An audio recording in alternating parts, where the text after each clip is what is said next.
नमस्कार साथियों, स्वागत है आप सभी का। मैं हूं अंकित अवस्थी। आप हैं मेरे साथ में अरावली को लेकर उठे हुए बवाल में कुछ नए अपडेट्स जानने के लिए। साथियों, अरावली बचाओ को लेकर के हमने बहुत पहले ही आपके साथ सेशन साझा किया था, जब सुप्रीम कोर्ट के द्वारा यह मान लिया गया था कि अरावली 100 मीटर से ऊपर ऊंची होंगी, वही मानी जाएंगी। हमने इस पर अपनी पाठशाला और अंकित इंस्पायर्स राजस्थान दोनों ही चैनल्स पर डिटेल में सेशन 1 दिसंबर को करके आपके साथ साझा कर दिया था। हमने जब ये सेशन किया, उसके बाद हमने इसके बारे में निरंतर अपने ट्विटर हैंडल्स पे, फिर चाहे वो अंकित इंस्पायर्स राजस्थान का हो या अंकित कुमार अवस्थी नाम से ट्विटर हैंडल्स हो, हमने अपनी तरफ से अरावली को लेकर के समय समय पर जो भी जरूरी जानकारियां हैं वो आपके साथ साझा की हैं, और कैसे अरावली को बचाने के लिए राजस्थान में फिलहाल तमाम प्रयास और देश भर के अंदर लोग जो पर्यावरण प्रेमी हैं वो अरावली बचाने को लेकर किस तरह से निरंतर प्रयास कर रहे हैं वो आपके साथ साझा किया। हाल ही में अरावली से जुड़ा एक और मामला बाहर निकल कर आया, और वो मामला था दिल्ली के प्रदूषण से जुड़ा हुआ। जैसा कि आप सभी जानते हैं कि दिल्ली का प्रदूषण इस समय अनकंट्रोलेबल है। जीने लायक परिस्थितियां नहीं हैं। सभी लोग इस बात को अच्छे से जानते हैं। जो दिल्ली और एनसीआर में रह रहे लोग हैं, वो सामान्य से अपना जीवन 10 साल कम करते हुए जा रहे हैं। इतना एयर क्वालिटी बिगड़ चुका है कि उस एयर क्वालिटी के लेकर के और उसके मानकों को लेकर के अब सरकारें सफाई दे रही हैं। सरकारें उन मानकों को मानने से इनकार कर दे रही हैं। हालात ये हैं कि जिस तरह से पहले वर्तमान में सत्तारूढ़ पार्टी बीजेपी जब अपोजिशन में थी, तो आम आदमी पार्टी से जो सवाल करती थी, आज वो खुद ही अब डिफेंसिव मोड में प्रदूषण और एक्यूआई को लेकर के अपनी तरफ से बयानबाजी कर रही है। इन तमाम चीजों के बीच में हाल ही में एक सोशल मीडिया पर नई डिबेट जुड़ी। एक तरफ अरावली और एक तरफ दिल्ली में प्रदूषण। आप जब इस जैसा कि आप सभी जानते हैं कि अरावली पर्वत श्रृंखला है, वो अरावली पर्वत श्रृंखला जो कि एक बहुत ही पुरातन पर्वत श्रृंखला है, हिमालय से भी पुरानी प्राचीन पर्वत श्रृंखला है। इसका एक सिरा दिल्ली के अंदर रायसीना हिल्स तक आता है। ऐसे में दिल्ली के प्रदूषण को इस रायसीना हिल्स के साथ जोड़ दिया गया, अरावली हिल्स के साथ जोड़ दिया गया, ये कहते हुए कि दिल्ली के अंदर जो प्रदूषण है उसके लिए अरावली जिम्मेदार है। और अरावली जिम्मेदार कैसे है? अब एक तरीके से ये ऐसे समय पर बयान आया सोशल मीडिया पर, ऐसे समय पर इस तरह की चर्चाएं छिड़ना शुरू हुई जिस समय अरावली को लेकर के सुप्रीम कोर्ट की गाइडलाइंस और भारत सरकार के जो पर्यावरण मंत्रालय है उसकी तरफ से जो तर्क दिए गए थे, उन तर्क के बाद में जैसे ही दिल्ली के प्रदूषण के लिए अरावली जिम्मेदार ठहराया जाने लगा, तो लगने लगा कि अब दिल्ली में प्रदूषण ही तभी खत्म होगा जब अरावली को यहां से हटा दिया जाएगा। तो आइए आज के सेशन में यह समझने का प्रयास करते हैं कि ये जो धारणा लोगों के दिमाग में बिठाई जा रही है कि दिल्ली के प्रदूषण के लिए अरावली जिम्मेदार है, वो कितना सही और कितना गलत है, नंबर एक। नंबर दूसरा, क्या भारत सरकार अरावली को लेकर के अपने विचार से कन्विंस है या कुछ स्पष्टीकरण दिए हैं? हाल ही में केंद्र सरकार की तरफ से दिए गए स्पष्टीकरण से क्या भारत का अरावली बच जाएगा? आज के सेशन में जिक्र होगा सभी बातों का। लेकिन हां, फिलहाल रजत शर्मा जी से काफी सारे सवाल लोगों के द्वारा किए जा रहे हैं।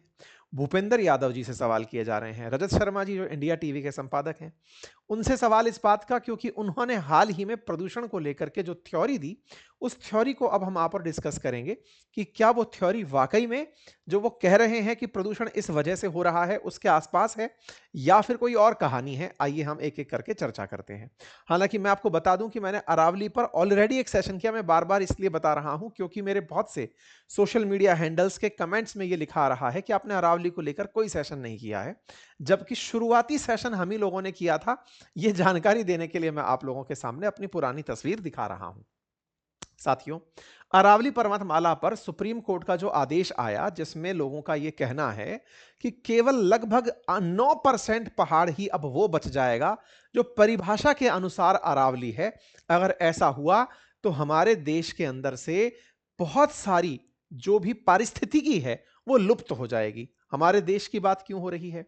4 राज्यों से होकर अरावली गुजरता है। गुजरात से शुरू होते हुए राजस्थान, फिर हरियाणा, फिर दिल्ली, जो कि केंद्र शासित प्रदेश या कहिए आधा राज्य की हैसियत रखता है। इन 4 राज्यों की पारिस्थितिकी में बड़ा परिवर्तन आ जाएगा अगर अरावली को हटा दिया गया या अरावली को परिभाषाओं के अनुसार पर्वत मानने से ही इनकार कर दिया गया। लोगों को जब सुप्रीम कोर्ट की नई परिभाषा का अवेयरनेस हुआ, लोग अलग अलग जगह पर प्रदर्शन करने उतरना शुरू हुए। विरोध के अंदर राजस्थान के अंदर अरावली बचाओ संघर्ष समिति के द्वारा गठन की घोषणा हुई। लोग गांव गांव जाकर लोगों के अंदर अवेयरनेस फैलाने लगे। माननीय मंत्री जी जो केंद्र केंद्रीय मंत्री हैं उनके घर के बाहर प्रदर्शन करने लोग पहुंचे। विपक्ष जो राजस्थान के अंदर है वो सत्ता पक्ष से सवाल करना शुरू किया। विपक्ष के अंदर जो विधानसभा के अंदर जो विपक्ष को अगुवाई कर रहे हैं उनके द्वारा इस बारे में बताया गया। मतलब सब तरफ से विपक्ष सवाल सरकार से कर रहा है कि आफ्टर ऑल आप लोग ऐसी कैसे धारणा बना सकते हैं कि अरावली केवल वो जो 100 मीटर से ऊंचा हो। अगर ऐसा है तो 100 मीटर से नीचे का जितना भी पहाड़ पर्वत है क्या आप उसे माइनिंग माफियाओं को बेच देंगे? और अगर ऐसा होता है तो क्या राजस्थान के अंदर भविष्य में अरावली देखने को नहीं मिलेगा?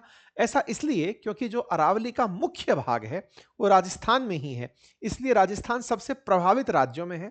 लेकिन राजस्थान से होते हुए ये दिल्ली तक आता है और दिल्ली के आसपास का जो ग्रीन बेल्ट है वो इस अरावली की ही तलहटी में बसा हुआ है।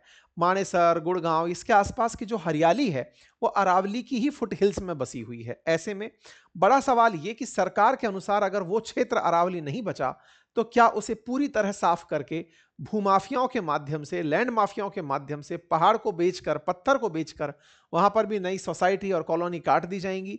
खनन माफियाओं के हाथों पर्वत को बलि चढ़ा दिया जाएगा? और अगर ऐसा होगा तो पर्यावरण का क्या होगा, पारिस्थितिकी का क्या होगा? यह बड़ा सवाल था। एक बार मैं मैप पर फिर से आपको दिखा दूं। गुजरात, राजस्थान, हरियाणा, दिल्ली, ये 4 जगह से होकर गुजरता अरावली जो आपको कुछ इस प्रकार से दिखाई देता है। अक्सर इसकी चर्चा होती है तब जब दिल्ली की जब साउथ वेस्ट मानसून की चर्चा की जा रही होती है।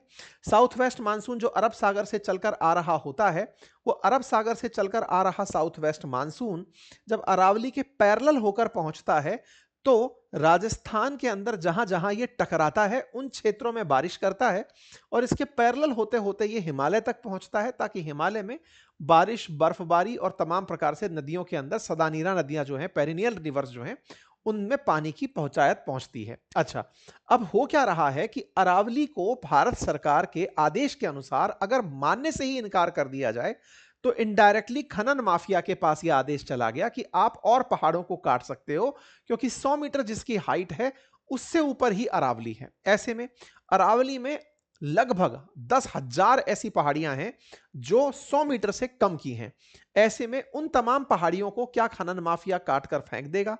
ऐसी स्थिति अगर उत्पन्न होती है तो आने वाले समय में राजस्थान के एक और जो थार का मरुस्थल है वो चलते हुए पूर्वी राजस्थान की तरफ आ जाएगा। वो बढ़ते बढ़ते आगे की तरफ मरुस्थलीकरण राजस्थान से निकलकर उत्तर प्रदेश, हरियाणा, दिल्ली, इन सब तक पहुंचेगा। तमाम वो प्रकार की परेशानियां जो कि राजस्थान की इकोलॉजी के लिए, पर्यावरण के लिए जरूरी हैं, क्या वो परिस्थितियों को ये परिस्थितियां बदल देंगी? ये तमाम प्रकार के सवाल होने शुरू हुए। तो अरावली पर्वत श्रृंखला के बारे में मैंने बताया जो कि लगभग 692 किलोमीटर लंबी है और 4 राज्यों से होकर गुजरते हुए यहां तक पहुंचती है। अरावली के ही किनारे अहमदाबाद, उदयपुर, अजमेर, जयपुर, गुड़गांव जैसे प्रमुख शहर बसे हुए हैं। इनमें काफी सारी जो प्रमुख रेंजेस हैं, जरगा रेंज, हर्षनाथ रेंज, इन सारी के बारे में मैंने सारी जानकारी डिटेल में आपको ऑलरेडी दी हुई है, लेकिन फिलहाल के लिए हम चर्चा में इसको लेकर चल रहे हैं। अरावली को ब्रॉडली 3 भागों में बांटा जाता है, north east Aravalli, middle Aravalli और साउदर्न अरावली। जो नॉर्थ ईस्ट अरावली है यानी कि जो दिल्ली की साइड वाली अरावली है उसकी औसत ऊंचाई बहुत कम है, समुद्र तल से 450 मीटर ही उसकी औसत हाइट है। वहीं मिडिल अरावली की औसत ऊंचाई 500 से 700 मीटर है और जो सदर्न अरावली है उसकी 1000 मीटर है। जब आप ये वाली लाइन सुनते हैं तो आप कहेंगे, थोड़ी देर पहले आप कह रहे थे कि 100 मीटर से ऊपर वाली अरावली और उसके नीचे वाली अरावली की लड़ाई है, और कह रहे थे कि 100 मीटर से ऊपर की अरावली 10% से भी कम है, 9% के आसपास है, और अभी आप शब्द यूज कर रहे हो औसत ऊंचाई। सर क्या बात करते हो, औसत ऊंचाई 450 मीटर कैसे आ सकती है जब 10% ही 100 मीटर से ऊपर है? बहुत ही लॉजिकल सवाल बनेगा। इसीलिए मैं यहां पर ध्यान दे दूं कि ये जो हाइट्स पहाड़ की लिखी गई हैं, ये सभी हाइट माध्य समुद्र तल से हैं, यानी समुद्र के अंदर जो जल का स्तर है, ऊपर का जो जल का स्तर है, वहां से पर्वत को नापा गया है, ना कि पर्वत के आसपास के क्षेत्रों से। ध्यान से समझने की बात यह है कि सामान्यतया हर राज्य जो कि भूमंडल पर स्थित है, जो स्टेट राजस्थान जैसे राज्य, उत्तर प्रदेश, मध्य प्रदेश जैसे जो राज्य हैं, ये समुद्र तल से स्वाभाविक रूप से ऊंचाई पर हैं। तभी तो समुद्र का पानी तलहटी से चलकर अंदर नहीं आ रहा है। समुद्र में और जमीन में जो बेसिक अंतर है वो यही ना, जमीन समुद्र से ऊपर है तो समुद्र से उसकी एक औसत ऊंचाई होती ही है। ऐसे ही राजस्थान की एक माध्य समुद्र ऊंचाई समुद्र से होगी। समुद्र से राजस्थान की जो हाइट है उसको भी इसमें काउंट कर लिया गया है। और फिर हम अरावली की हाइट बोल रहे हैं। तो अपनी एक तो राजस्थान की हाइट प्लस अरावली की हाइट दोनों कंबाइंड रूप से तो समुद्र से बहुत ऊपर चली गई। इसी वजह से यहां पर यह औसत हाइट आपको ज्यादा देखने को मिल रही है। बवाल क्या है? बवाल भारत सरकार के इस बयान पर है जिसमें उन्होंने 100 मीटर तो बोला, लेकिन यह नहीं बोला कि इसे नापा कहां से जाएगा। अब नापा कहां से जाएगा? तो परिभाषा को जब आप अधूरा छोड़ देते हैं तो फिर अर्थ निकलने लगते हैं। अर्थ निकले कि आसपास के भू क्षेत्र से उस पर्वत की ऊंचाई नापी जाएगी। आसपास का भू क्षेत्र किसे कहेंगे? बहुत सारा तो राजस्थान में अरावली पठार में है, यानी कि बहुत दूर तक प्लेन में है। और जब बहुत दूर तक प्लेन है तो वहां पर ऊंचाई और चोटी का पता लगाना मुश्किल है। ऐसे में आसपास के क्षेत्र से अरावली की हाइट देखना अपने आप में एक चुनौतीपूर्ण कार्य होगा। इसीलिए यह तर्क ही नहीं मिला कि अरावली को नापा कहां से जाएगा। सरकार ने 100 मीटर का तर्क दे दिया और तर्क देकर कह दिया कि आसपास के क्षेत्रों से, आसपास के क्षेत्रों की तुलना में अगर हम बात करें तो अरावली अपने आसपास के क्षेत्रों से 100 मीटर से ऊपर केवल 8.7% जगह पर ही जाती है। उसके अतिरिक्त 10,000 छोटी मोटी ऐसी चोटियां हैं जो कि औसत से 20 मीटर से नीचे की डली हुई हैं। ऐसे में पर्यावरण मंत्रालय के द्वारा जो सुप्रीम कोर्ट को दी गई अपनी सिफारिश थी, उन सिफारिश में जो गलतियां हुई उससे अरावली बचाओ आंदोलन निकल पड़ा। पहले अरावली को लेकर 3 डिग्री वाला फॉर्मूला अपनाया जाता था, सरकार ने वो हटा दिया। 100 मीटर वाली बात की जिसको लेकर के बवाल शुरू हो गया। अरावली पूरे देश में 39 जिलों से होकर गुजरती है। 4 राज्यों के अंदर 39 जिलों से होकर गुजरती है। उसमें से कई प्रसिद्ध वर्ल्ड हेरिटेज क्षेत्र भी स्थित हैं। इसी बयान में अचानक बयान जुड़ जाता है रजत शर्मा जी का। हालांकि आप इस बात को जिसके लिए चर्चा में है, उसमें इनका कहना यह है कि दिल्ली का जो प्रदूषण है वो कोई एक दिन का कारण नहीं है, उसकी ज्योग्राफिकल स्थिति उसका बड़ा कारण है। उनका कहना है कि वो 3 तरफ से अरावली की पहाड़ियों से घिरा हुआ है। इस वजह से प्रदूषित हवा कैद हो जाती है और वो यहां से निकल नहीं पाती। आइए अब हम इस बात का विश्लेषण कर लेते हैं जो रजत शर्मा जी बयान दे रहे हैं। इनका कहना है कि सर्दी के सीजन में जो हवा है वो दिल्ली के चारों तरफ अरावली से घिरे होने के कारण ऐसा होता है। आपने जो बात कही, इन्होंने अपनी तरफ से जो बात कही वो दिल्ली की ज्योग्राफी को इसके प्रति जिम्मेदार दे दिया। Delhi is a big city, its shape is like a ball surrounded by Aravalli hills on 3 side. As a result polluted air get trapped and can not disperse easily. इनका जब ये बयान आया तो सोशल मीडिया पर इनका क्रिटिसिज्म होने लगा।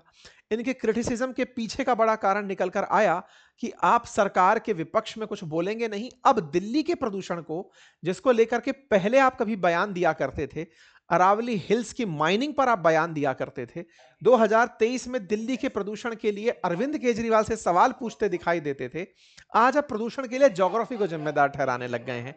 ऐसा क्यों? तो चलिए इन दोनों बातों को समझने का प्रयास करते हैं। पहला प्रयास, रजत शर्मा जी का यह बयान कि दिल्ली की ज्योग्राफी ही ऐसी है कि प्रदूषण यहां पर ज्योग्राफी के कारण है, क्योंकि यह तीनों तरफ से अरावली से घिरा हुआ है। मान लीजिए कि भाई दिल्ली इनके अकॉर्डिंग एक बाउल शेप में है, एक कटोरे के आकार में दिल्ली है और इसके 3 तरफ पहाड़ियां हैं। 3 तरफ पहाड़ियों में मैंने 3 तरफ पहाड़ियां अज्यूम कर ली। ऐसे में इस कटोरे के अंदर बैठी दिल्ली को अगर प्रदूषण से मुक्त कराना है तो आपके अकॉर्डिंग इन तीनों पहाड़ियों को हटा दो, तब जाकर के ये प्रदूषण से मुक्त होगा। कहना शायद आप यही चाह रहे होंगे, वो भी ऐसे समय पर जब अरावली को लेकर के इतने प्रदर्शन और विरोध चल रहे हैं। ऐसे में अरावली पर सरकार का फैसला और आपका दिल्ली के प्रदूषण को, क्योंकि पता है कि दिल्ली के चलते पूरे दुनिया में भारत की किरकिरी हो रही है, प्रदूषण को लेकर के हमारी जनता बीमार हो रही है।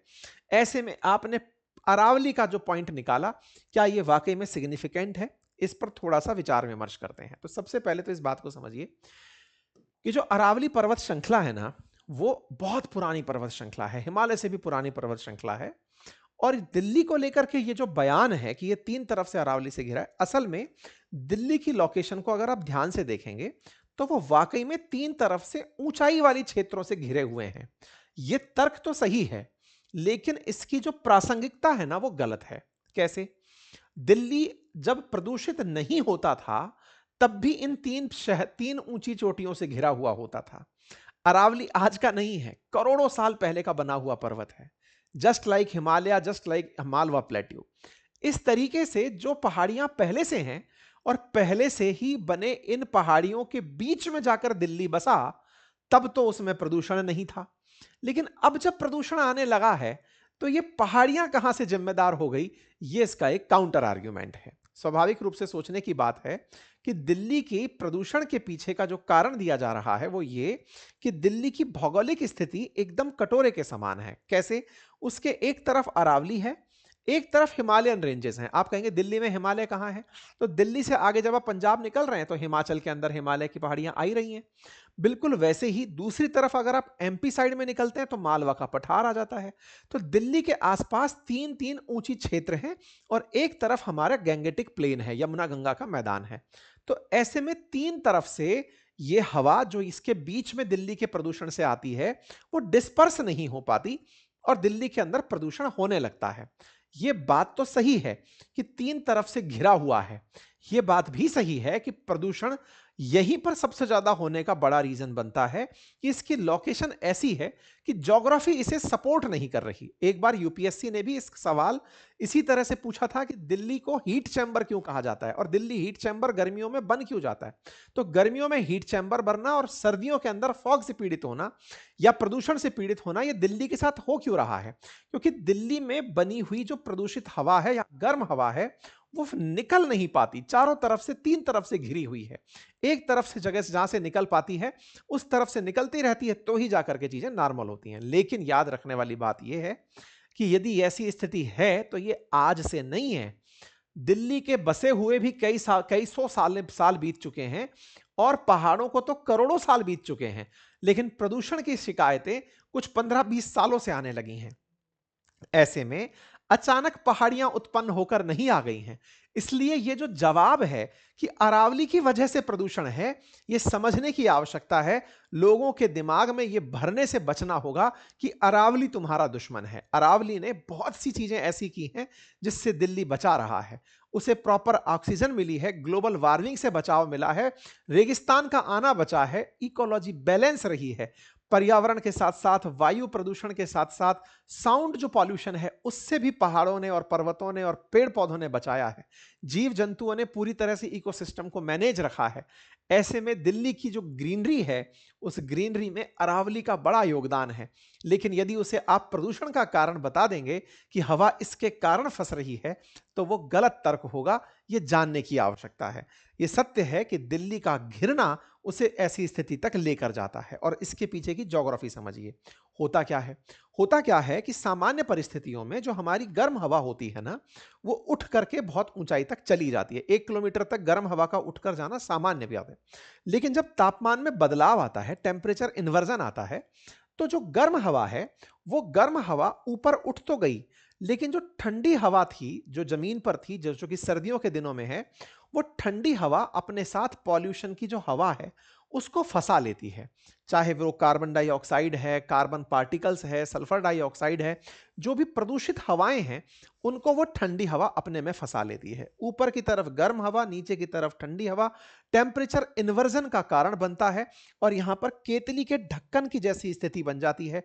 टेम्परेचर इन्वर्जन के कारण यहां पर फॉग लाइक सदृश संरचनाएं बनने लगती हैं और ये फॉग जब स्मोक के साथ फंस जाता है तो स्मॉग कहलाता है। चूंकि सर्दियों में इसकी मिक्सिंग हाइट नीचे आती चली जाती है, गर्म हवाएं नीचे की तरफ आती चली जाती हैं, इसलिए दिल्ली में प्रदूषण ऑब्जर्व होने लगता है। लेकिन फिर से सवाल, दिल्ली में फॉग अगर स्मोक नहीं भी होगा तो भी बनेगा, यानी धुआं नहीं होगा तब भी फॉग तो बनेगा। फॉग का होना दिल्ली की ज्योग्राफी हो सकती है, लेकिन स्मोक हमारे कंट्रोल में है। उस फॉग में स्मोक का मिलना जो उसे स्मॉग बनाता है, यह तर्क समझने का है। सर्दी में हवाओं का ऊपर ना उठ पाना, इसके लिए ज्योग्राफी जिम्मेदार हो सकती है, लेकिन हवाओं का पैदा करने में तो हम ही जिम्मेदार हैं। प्रदूषित हवाओं के लिए तो दिल्ली खुद जिम्मेदार है। वहां पर जो वाहन प्रदूषण है या निर्माण कार्य है या औद्योगिक उत्सर्जन है, कचरा जलना है, कोयला, लकड़ी और उपले जलाना है, ये सब हवाएं ऐसी हैं जो इसका कारक बनती हैं। तो ऐसे में अरावली को अगर वाकई में जिम्मेदार मानते हो तो ये समझ लो कि अरावली है तो आपको डेजर्टिफिकेशन से बच रहे हो, जलवायु नियंत्रण में रह रहा है, जल बच रहा है, तमाम सुविधाएं आपको दिल्ली एनसीआर को अरावली की वजह से मिली हुई हैं। यही कारण है कि इस समय विपक्ष के द्वारा, क्योंकि सत्ता पक्ष ने तो सुप्रीम कोर्ट को अपना आंसर सौंपा है, इसलिए विपक्ष के द्वारा अरावली को बचाने के लिए आंदोलन किया जा रहा है। और विपक्ष सरकार के ऊपर हमलावर है कि अगर आप ऐसा कर देंगे तो रेगिस्तान को हरियाणा तक लेकर के पहुंच जाएंगे। एक सर्वे बताता है कि अरावली में ऑलरेडी अवैध माइनिंग जोरों पर है। 1975 से लेकर अब तक 8% अरावली हिल्स खत्म हो चुकी हैं, और अगर ऐसे ही चलती रही, जिसमें परिभाषा का रोल नहीं है, तो 2059 तक 22% अरावली स्वतः ही नष्ट हो जाएगी। ऐसे में जब सरकार खुद से अरावली की परिभाषाओं को ही वंचित कर दे, आपके दिमाग में एक बड़ा सवाल आएगा कि परिभाषा से फर्क क्या पड़ गया। देखिए क्या था, चूंकि अरावली 4 अलग अलग राज्यों से होकर गुजरती थी, तो ऐसे में हर राज्य जब माइनिंग पर कोई भी आदेश लेकर आता, तो उस राज्य के जो माइनिंग करने वाले लोग हैं वो सुप्रीम कोर्ट में पहुंच जाते कि साहब इस राज्य के अंदर तो अरावली इसको कहा गया है, गुजरात वाले मानते नहीं है, या फिर राजस्थान वालों ने ये कहा है, हरियाणा वाले नहीं मानते हैं। ऐसे में सुप्रीम कोर्ट ने केंद्र सरकार से कहा कि आप अपनी एजेंसी से सर्वे करके ये बतवाओ कि अरावली कहेंगे किसे। तो सुप्रीम कोर्ट में केंद्र सरकार के द्वारा जो हलफनामा नवंबर 2025 में दिया गया, उसमें यह बात बोली गई कि 100 मीटर से ऊंचे वाले श्रेणियों को अरावली कहेंगे, और एक पर्वत से 500 मीटर दूसरी तरफ जो दूसरा पर्वत है उसके बीच की जगह को भी हम अरावली कंसीडर करेंगे। ऐसा केंद्र सरकार के द्वारा सुप्रीम कोर्ट को अपना जवाब दे दिया गया। ये जो जवाब है, इस जवाब से ही सारा की सारा बयान शुरू हुआ, क्योंकि अरावली को फोड़ने तोड़ने के लिए खनन माफिया जोर शोर से काम कर रहे हैं, चाहे हरियाणा हो चाहे राजस्थान। तो ऐसे में सुप्रीम कोर्ट ने जो नई परिभाषा दी, इससे तो 90% अरावली क्षेत्र ऐसा हो गया जो दायरे में फंस जाएगा। अब यहां पर सवाल बनने लगा कि केंद्र से क्या कोई सवाल नहीं किया गया क्या? बिल्कुल किया गया। जो केंद्र के मंत्री हैं भूपेंद्र यादव जी, इनसे सवाल पूछा गया, तो इन्होंने अपनी तरफ से जवाब देते हुए कुछ यूट्यूबर्स को, कुछ पत्रकारों को इसका जिम्मेदार ठहरा दिया कि उन्होंने गलत तरीके से बातें फंसा दी, बल्कि हम तो मर्फी की परिभाषा मानकर चल रहे हैं। कहानी क्या मानती है सरकार, उन्होंने बताया। इन्होंने कहा देखिए, अरावली संरक्षित है और अभी भी संरक्षित रहेगा। 90% अरावली तो वैसे ही संरक्षित रहेगा, अरावली में कोई माइनिंग एक्टिविटीज नहीं होंगी। इन्होंने अपनी तरफ से तर्क देते हुए 100 मीटर की परिभाषा दी। इन्होंने कहा कि जो लोग 100 मीटर को आसपास के क्षेत्रों से काउंट कर रहे हैं, उन्हें हम बताना चाहेंगे कि अरावली की हम गहराई से 100 मीटर नापने की बात कर रहे हैं, ना कि आसपास के क्षेत्रों से। मंत्री महोदय ने अपने स्पष्टीकरण में जो बात कही, उसमें उन्होंने एक ज्योग्राफी के जो साइंटिस्ट हैं, जो रिसर्चर हैं, उनका नाम, मर्फी का नाम लेकर के, जिसे राजस्थान सरकार 2006 से मानती चली आ रही है, वही तर्क इन्होंने दे दिया। और इन्होंने कहा कि अरावली की जो औसत हाइट है, उसे अकॉर्डिंग टू हिम नापा जाएगा। अब औसत हाइट को उनके अनुसार नापने का तरीका क्या है? बोले पहाड़ कई बार ऐसा होता है कि जो धरती से ऊपर दिख रहा है उतना ही नहीं होता, बल्कि पहाड़ धरती की गहराई तक भी होता है, जहां तक उसके पत्थर होते हैं। हम वहां से लेकर के हाइट तक नापने की बात कर रहे हैं। इस वजह से अरावली तो अब और संरक्षित हो जाएगा। आपने अपने बयान में कहा कि हमने तो अरावली बचाने के तमाम प्रयास किए हैं। अभी इन्होंने कहा कि हमने राजस्थान में 39 जिलों के जो डीएफओज हैं उनको बुलाकर कहा कि हर जिले की अपनी जो ज्योग्राफिकल आइडेंटिटी है या एनवायरमेंटल आइडेंटिटी है, उसके लिए काम करिए। तो इन्होंने अपनी तरफ से अपना जवाब दिया और कहा कि ऐसी स्थिति में जो हमारी परिभाषा है, वो अरावली को 0.19% तक ही माइनिंग के लिए उपलब्ध कराती है। ये अपोजिशन लोगों को भड़काने का काम कर रहा है। माननीय मंत्री महोदय, यूट्यूबर्स ने या फिर अपोजिशन ने या जिसने भी आपके साथ ये सवाल रखे थे, उसमें निश्चित ही उन तमाम लोगों की गलती निश्चित थी जिन्होंने इस परिभाषा में ये बताना उचित नहीं समझा कि हाइट कहां से नापी जाएगी, क्योंकि उस रिपोर्ट में ये बोला गया कि हाइट आसपास के क्षेत्रों से नापी जाएगी। आसपास के क्षेत्रों में, आसपास के क्षेत्रों से अगर नाप ली जाए तो लगभग 90% अरावली उस श्रेणी में ही नहीं आती जिसे आप पर्वत कह सकें। ऐसे में अब जो आपने नया तर्क दिया कि हम तो मर्फी की बात मान रहे हैं और मानते हुए आगे बढ़ेंगे, और आपने कहा कि हम तो साहब गहराई से लेकर के नापेंगे, ये बात अब नई है और इस नई बात को लोगों को जानने का अधिकार भी है।